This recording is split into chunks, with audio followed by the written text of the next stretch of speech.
On écoute. Ça, il n'y a personne. Cette guerre américaine, ils butent contre l'Iran.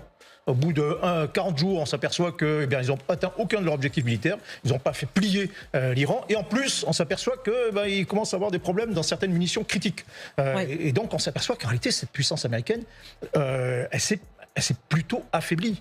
Elle est plutôt dans un point bas. Et je ne parle même pas du fait de la trouille d'envoyer des hommes au sol et de prendre risque. Ce n'était pas le cas auparavant. La chute du régime de Téhéran était imaginée plus rapide. Et il n'avait pas imaginé, de ce qu'on en comprend aujourd'hui, dans les plans qui avaient été établis avec les Israéliens, le régime, une fois que l'ayatollah, le guide suprême, était tué, le régime allait s'effondrer en quelques jours. Mais n'oublions pas une chose, c'est que cette guerre n'est pas la guerre de cette administration, c'est la guerre de Trump. Il l'a fait contre son vice-président, il l'a fait contre sa secrétaire générale, Suzy Wiles, sa secrétaire générale de la Maison-Blanche, contre les généraux du Pentagone.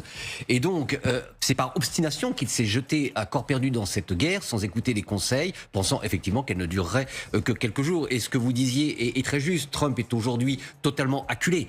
Pour la première fois depuis 10 ans, la base MAGA est en train de se détacher de lui, une base MAGA qu'il aurait soutenue, suivie jusqu'en enfer jusqu'ici. Il y a les mi-termes dans quelques mois. Il cherche une sortie de secours à tout prix. Dès le début de la guerre lancée le 28 février, j'affirmais ici qu'il s'agirait d'un échec politique évident, voire d'un échec cuisant. Il n'était pas nécessaire de multiplier les analyses pour s'en rendre compte. Entre les pénuries de munitions, l'échec du renversement du gouvernement, l'absence de révolution interne et l'impossibilité de pousser l'Iran à renoncer à son uranium enrichi, les signes étaient visibles dès les premières 24 heures pour ceux qui observaient attentivement la scène. L'opération de Trump reposait sur l'idée d'une victoire rapide. Trump voulait conclure en quelques jours cette guerre en multipliant les frappes dès les premières 96 heures, convaincu que la pression militaire provoquerait un effondrement interne et une chute du gouvernement.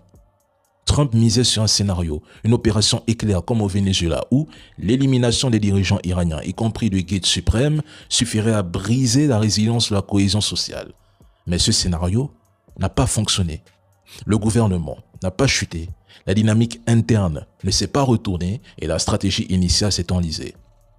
Plus de 50 jours de guerre, je suis désolé, ce n'est pas un choix stratégique de Trump, mais la conséquence directe de ce qui n'a pas abouti sur le terrain.